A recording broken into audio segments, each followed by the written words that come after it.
Hello students. आज की इस क्लास में हम अपना आगे का इकोवा कंप्लीट करेंगे। तो देखो, हमने क्या पढ़ रहे थे, quantitative instruments of credit creation पढ़ रहे, क्रेडिट कंट्रोल पढ़ रहे। हम अब तक कितना कंप्लीट कर चुके थे? हम इसके दो पॉइंट्स कर चुके थे। एक तो था बैंक रेट। बैंक रेट क्या होती है? जिस रेट पे आरबीआई लोन देता है किसको? कमर्शियल बैंक्स को, वो होती है बैंक रेट। बैंक रेट बढ़ा देगा तो मार्केट से पैसा कम हो जाएगा, बैंक रेट कम कर देगा तो मार्केट में पैसा आ जाएगा, मार्केट में पैसा कम हो जाएगा तो इन्फ्लेशन ठीक हो जाएगा, मार्केट में पैसा और ज़्यादा आ जाएगा तो डिफ्लेशन ठीक हो जाएगा। ठीक है। नेक्स्ट पढ़ा था हमने ओपन मार्केट सिक्योरिटीज। इसमें क्या था? गवर्नमेंट सिक्योरिटीज होती हैं जो आरबीआई सेल कर सकता है और परचेज कर सकता है। जब उनको सेल कर देता है तो मार्केट से पैसा उठ के आरबीआई के पास आ जाता है, जब उनको परचेज कर लेता है तो मार्केट में पैसा चला जाता है। जब सेल करता है तो इन्फ्लेशन ठीक हो जाता है, इन्फ्लेशन ठीक हो जाता है क्योंकि मार्केट से पैसा उठ के आ जाता है। और जब परचेज कर लेता है तो डिफ्लेशन ठीक हो जाता है क्योंकि उसमें मार्केट में पैसा चला जाता है। क्लियर? नेक्स्ट आज की क्लास में पढ़ना था रेपो रेट। रेपो रेट क्या रेट होती है? वो रेट जिस पे आरबीआई कमर्शियल बैंक्स को क्या देता है? शॉर्ट पीरियड के लिए लोन देता है, वो होती है रेपो रेट। ठीक है। The rate at which RBI या central bank offer short period loan to the commercial banks by buying the government securities in the open market is called repo rate। ठीक है। तो बाय करने का से open market securities को bye करके वो लोन दे देता है किसको? आरबीआई और इसको कमर्शियल बैंक्स को। ठीक है। In fact it is a repurchase rate. The repurchase agreement is signed by both the parties, stating that the securities will be repurchased by commercial banks on a given date of procurement of predetermined price। अब क्या है, market से RBI ने क्या खरीद लिया? Securities खरीद ली, और बट प्री डिटरमाइंड जो एक प्राइस होता है उस पर एक कॉन्ट्रैक्ट साइन होता है जिससे कमर्शियल बैंक्स को उस प्री डिटरमाइंड प्राइस पे वो सिक्योरिटीज आरबीआई से वापस लेनी पड़ेगी। ठीक है। तो लोन देगा, सिक्योरिटी रख लेता है उसके अगेंस्ट। ठीक है। तो सिक्योरिटी रख के फिर बाद में उसको सिक्योरिटी छुड़ानी पड़ेगी और प्री डिटरमाइंड प्राइस पे करना पड़ेगा। Clear? In other hand RBI issues a loan cheque to commercial banks by buying from them the government securities. तो गवर्नमेंट सिक्योरिटीज बाय करके उनको लोन और चेक दे देता है, but it carries an agreement of repurchase of securities by the commercial banks at a predetermined date और at a predetermined price. ठीक है। तो कमर्शियल बैंक से सिक्योरिटीज खरीद ली, लोन दे दिया, और प्री डिटरमाइंड प्राइस पे उनको बोल दिया कि आप फ्यूचर की एक डेट को प्री डिटरमाइंड प्राइस पे आप अपनी सिक्योरिटीज वापस ले लेना। ठीक है। तो प्री डिटरमाइंड प्राइस कौन पे करेगा? ये पे करेंगे commercial bank. Clear? During inflation, inflation के केस में क्या होता है? मार्केट में पैसा होता है ज़्यादा, उस केस में मार्केट से पैसा उठाना होता है या कॉस्ट ऑफ कैपिटल कम करनी होती है। ठीक है। जिससे लोग लोन कम ले। ठीक है। तो उसको रेट इंक्रीज करनी पड़ती है, तो इंक्रीज कर देगा जब वो रेपो रेट को, तो जिससे क्या होगा? कॉस्ट ऑफ कैपिटल इंक्रीज हो जाएगी। ठीक है। लोग लोन कम खरीदेंगे अगर रेपो रेट इंक्रीज हो जाएगी तो। ठीक है। This lowers the demand of credit, demand for credit, लोगों की लोन लेने की पोटेंशियल को कम कर देगा, डिमांड को कम कर देगा। Accordingly the supply of money in the economy is as desired. ठीक है। तो उससे क्या होगा? सप्लाई मनी की क्या हो जाएगी? डिक्रीज हो जाएगी और इन्फ्लेशन ठीक हो जाएगा। क्लियर है? इन्फ्लेशन के केस में हमने पढ़ा कि अगर रेपो रेट बढ़ा दी जाए, कोई भी RBI central bank repo rate को बढ़ा देता है, तो उससे क्या होता है? कॉस्ट ऑफ कैपिटल इंक्रीज हो जाती है, यानी ये कैपिटल महंगी हो जाती है, इंटरेस्ट उन्हें पे करना महंगा हो जाता है, और जिससे क्या होता है? डिमांड जो है लोन लेने की वो कम हो जाती है। डिमांड कम हो गई तो मार्केट में सप्लाई भी कम हो जाएगी मनी की, और अल्टीमेटली अपना इन्फ्लेशन की सिचुएशन करेक्ट हो जाएगी। जब आती है बात डिफ्लेशन की, डिफ्लेशन में क्या होता है? मार्केट में पैसा ऑलरेडी कम होता है, तो उस केस में रेपो रेट को डिक्रीज करके आरबीआई क्या होता है? मार्केट में और पैसा उतार देता है। ठीक। तो कॉस्ट ऑफ कैपिटल जिससे क्या हो जाती है? रिड्यूस हो जाती है, और लोग डिमांड करेंगे किसकी? क्रेडिट की, यानी कि लोन की। Accordingly supply of money in the economy, ठीक है, ठीक हो जाता है। ठीक है। पढ़ लो। Rise in the repo rate, repo rate में राइज होने की वजह से क्या होगा? Rise in the cost of capital, fall in the demand for credit, लोग लोन कम खरीदने की डिमांड करेंगे। Fall in the supply of money in the commercial money by the commercial bank, लोगों के पास पैसा नहीं रहेगा कमर्शियल बैंक्स में, और इन्फ्लेशन इज कंट्रोल, इन्फ्लेशन की सिचुएशन कंट्रोल में आ जाएगी।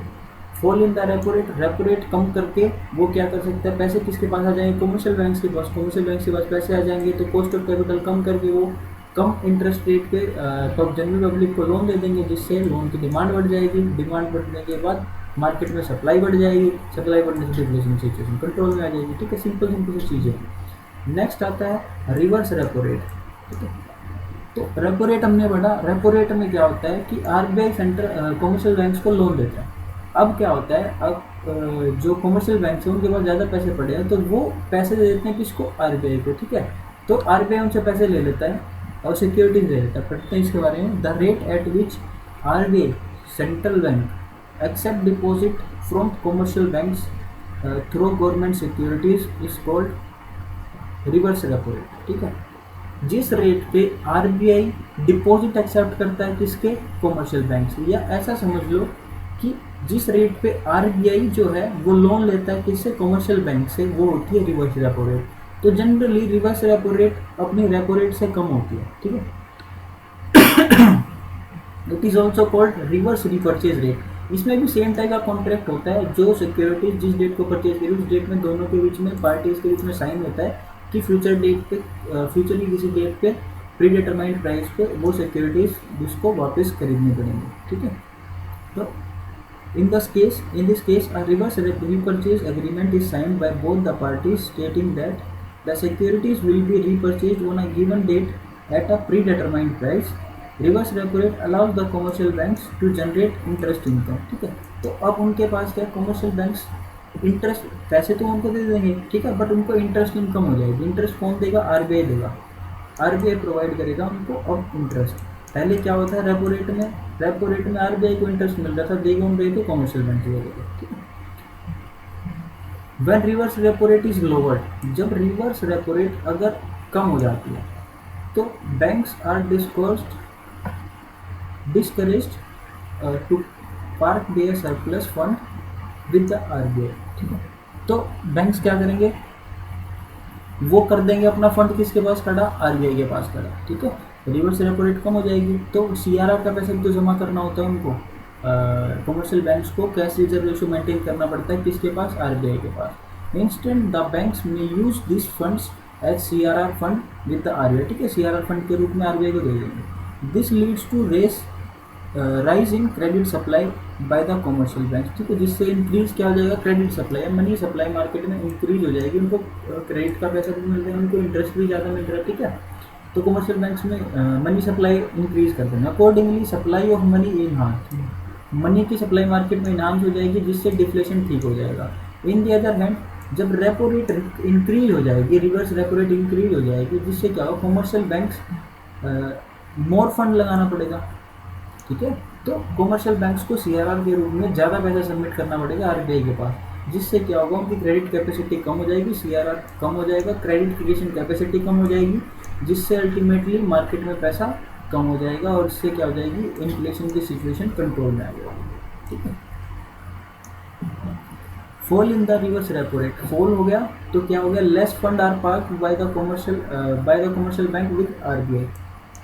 ठीक है, टू जनरेट इंटरेस्ट इनकम। अब उनको रिवर्स रेपो रेट में कम डिक्रीज हो गया तो उनको कम फंड आरबीआई के पास सीआरआर के रूप में जमा करना पड़ेगा।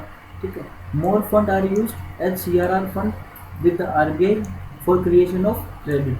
ठीक है, तो क्रेडिट क्रिएशन बढ़ जाएगा, मार्केट में मनी की सप्लाई इंक्रीज हो जाएगी और डिफ्लेशन ठीक हो जाएगा। ठीक है, वाइस ओवर सिचुएशन क्या हुई, जब rise in the reverse repo rate में इंक्रीज हो जाएगा, मोर फंड, ज़्यादा फंड लगा के रखने पड़ेंगे किसके पास, आरबीआई के पास, जिससे क्या होगा, सीआरआर की कैपेसिटी डिक्रीज हो जाएगी, मार्केट में सप्लाई डिक्रीज हो जाएगी और इन्फ्लेशन सिचुएशन कंट्रोल में आएगी। क्लियर है। नेक्स्ट आता है कैश रिजर्व रेशियो, सीआरआर। अब तक पढ़ते हुए हम सीआरआर क्या होता है, the amount that commercial banks have to submit with RBI is called cash reserve ratio. ठीक है, तो ये सर्टेन परसेंटेज होता है उनके टोटल डिपॉजिट्स का जो आरबीआई के पास उनको सबमिट करके रखना पड़ता है। ठीक है, तो इतना मेंटेन करके रखना पड़ता है, बट ये रेट कौन डिटरमाइन करता है, ये रेट डिटरमाइन करता है only RBI. It refers to minimum percentage of banks total deposit, bank के टोटल डिपॉजिट का minimum percentage required to be kept with RBI. It is fixed by RBI and is varied from time to time to regulate the supply of money in the economy. Money की supply को market में control करने के लिए RBI क्या है, CRR की rate को इंक्रीज और डिक्रीज कर देता है अकॉर्डिंग टू रिक्वायरमेंट। ठीक है, अब कैश रिजर्व रेशो बढ़ेगी तो उसके पास क्या है, तो लोगों के पास क्या हो जाएगा, कमर्शियल बैंक के पास पैसे कम रहेंगे, क्रेडिट क्रिएशन कैपेसिटी डिक्रीज हो जाएगी, जिससे मार्केट में इन्फ्लेशन सिचुएशन कंट्रोल आ जाएगी। और अगर सीआरआर की रेशो कम हो जाएगी, ठीक है, सीआरआर कैसे परसेंटेज कम हो जाती है तो ज़्यादा पैसा किसके पास रहेगा, कमर्शियल बैंक्स के पास। कमर्शियल बैंक्स क्या करेंगे, ज़्यादा लोन देंगे, ज़्यादा लोन देंगे तो क्या होगा, डिफ्लेशन की सिचुएशन कंट्रोल में आ जाएगी और मार्केट में ज़्यादा पैसा चला जाएगा। ठीक है, when the supply of money is to be increased CRR is lowered. जब मार्केट में सप्लाई बढ़ानी है तो सीआरआर को कम करना पड़ेगा, जब मार्केट में सप्लाई को कम करना है तो सीआरआर को बढ़ाना पड़ेगा। ठीक है, rise in CRR, rise in the cash reserve for a given amount of demand deposit. ठीक है, डिमांड डिपॉजिट के लिए सर्टेन परसेंटेज, देखो मैंने पढ़ाया था, हर एक डिमांड डिपॉजिट के लिए सर्टेन परसेंटेज आपको डिपॉजिट करनी पड़ेगी किसके पास, आरबीआई के पास। तो अल्टीमेटली क्या होगा, हमें ज़्यादा पैसा सबमिट करना पड़ेगा किसके पास, आरबीआई के पास।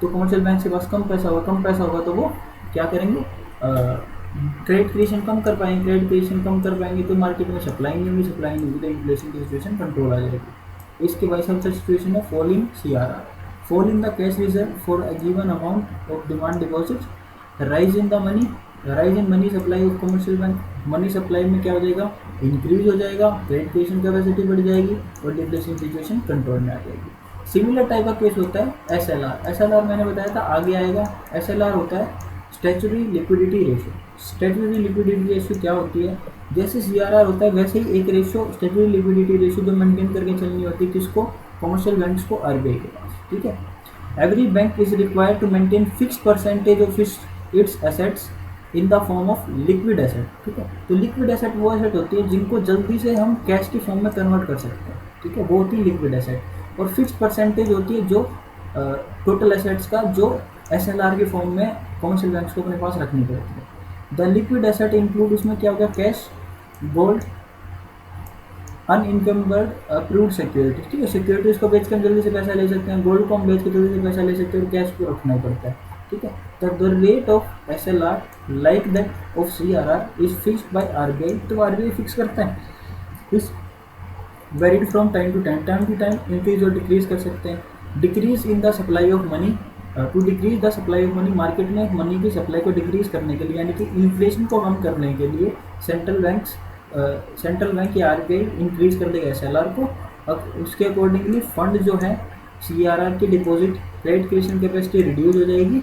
और ठीक है, और वैसा सिचुएशन में क्या आएगा, एसएलआर को अगर रिड्यूस कर देंगे तो increase in the supply of money, market में मनी की सप्लाई इंक्रीज हो जाएगी, क्रेडिट क्रिएशन कैपेसिटी बढ़ जाएगी और अल्टीमेटली अपनी डिफ्लेशन की सिचुएशन कंट्रोल में आ जाएगी। ठीक है, accordingly fund are available with CRR, credit creation capacity increase हो जाएगी। तो समझ आ गया आपको, rise in SLR, statutory liquidity ratio में अगर बढ़ा देंगे तो उसके पास फंड कम हो जाएंगे, क्रेडिट क्रिएशन कैपेसिटी डिक्रीज हो जाएगी, अल्टीमेटली इन्फ्लेशन की सिचुएशन कंट्रोल में आ जाएगी। और फॉल इन सीआरआर का मतलब, एसएलआर का मतलब स्टैट्यूटरी लिक्विडिटी रेशियो, तो फॉल हो गया तो डिक्रीज हो गया, तो कमर्शियल बैंक के पास ज़्यादा पैसा रह गया तो उनको क्या करना पड़ेगा, वो क्रेडिट क्रिएशन कैपेसिटी इंक्रीज हो जाएगी, इंक्रीज होने के बाद वो ज़्यादा पैसे का लोन दे सकते हैं, ज़्यादा पैसे का लोन देंगे तो डिफ्लेशन की सिचुएशन कंट्रोल में आ जाएगी। आई होप आप लोगों को सब चीज़ें समझ आ गई। 6 के 6 पॉइंट क्वांटिटेटिव मेजरमेंट इंस्ट्रूमेंट जो थे क्रेडिट कंट्रोल के वो सब अपने कंप्लीट हो चुके हैं। नेक्स्ट क्लास में हम क्वालिटेटिव इंस्ट्रूमेंट्स पढ़ेंगे। ठीक है, वो कितने हैं देख लेते हैं। ठीक है, वो छोटा सा ही क्वेश्चन है, इसके बाद अपना चैप्टर जल्दी से खत्म हो जाएगा। ठीक है, करेंगे बाकी का नेक्स्ट क्लास में। तक आई होप आपको समझ आ गया हो। अगर कुछ समझ नहीं आया तो आप मेरे को पर्सनली मैसेज करके भी पूछ सकते हैं। क्लियर।